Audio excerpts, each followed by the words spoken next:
It came to pass that when he did address himself to quit at length this mountain land, combined marauders halfway barred egress, and wasted far and near with glaive and brand. And therefore did he take a trusty band to traverse Acarnania forest wide, in war well seasoned and with labours tanned, till he did greet white Achilles' tide, from his farther bank Aetolia's wolds espied. Where lone Utrique forms its circling cove, and weary waves retire to gleam at rest, how brown the foliage of the green hills grove, nodding at midnight o'er the calm bay's breast, as winds come whispering lightly from the west, kissing, not ruffling, the blue deep serene. Here Harold was received a welcome guest, nor did he pass unmoved the gentle scene, for many a joy could he from night's soft presence glean. On the smooth shore the night fires brightly blazed, the feast was done, the red wine circling fast, and he that unawares had there he gazed with gaping wonderment, had stared aghast. For ere night's midmost stillest hour was past, the native revels of the troop began, each Palicar his sabre from his cast, and bounding hand in hand, man linked to man, yelling their uncouth dirge, long danced the curdled clan. Childe Harold at a little distance stood and viewed, but not displeased the revelry, nor hated harmless mirth, however rude. In sooth it was no vulgar sight to see their barbarous, yet their not indecent glee, and as the flames along their faces gleamed, their gestures nimble, dark eyes flashing free, the long wild locks that to their girdles streamed, while thus in concert they this lay half sang, half screamed.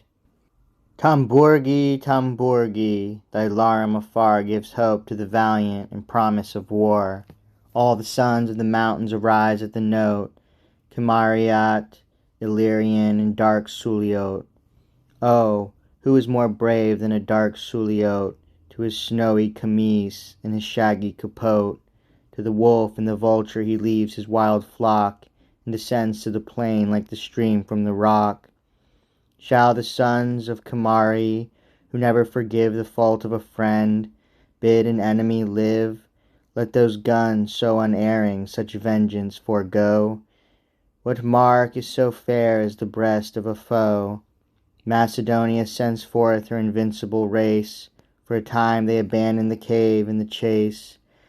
But those scarves of blood red shall be redder before the sabre is sheathed and the battle is o'er.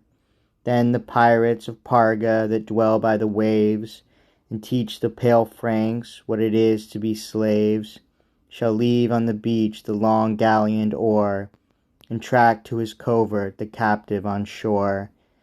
I ask not the pleasure that riches supply, my sabre shall win what the feeble must buy, shall win the young bride with her long flowing hair, and many a maid from her mother shall tear.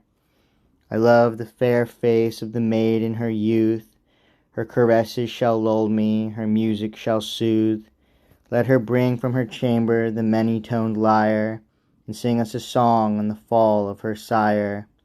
Remember the moment when Previsa fell, the shrieks of the conquered, the conqueror's yell, the roofs that we fired, and the plunder we shared, the wealthy we slaughtered, the lovely we spared.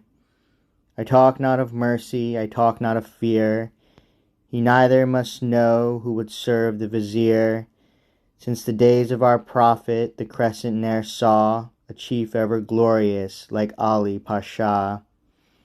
Dark Mukhtar his son to the Danube is sped, let the yellow-haired Jars view his horse-tail with dread. When his Delhis come dashing in blood o'er the banks, how few shall escape from the Muscovite ranks. Selictar, unsheath then our chief scimitar, Tambourgi, thy larum gives promise of war. Ye mountains that see us descend to the shore, shall view us as victors, or view us no more.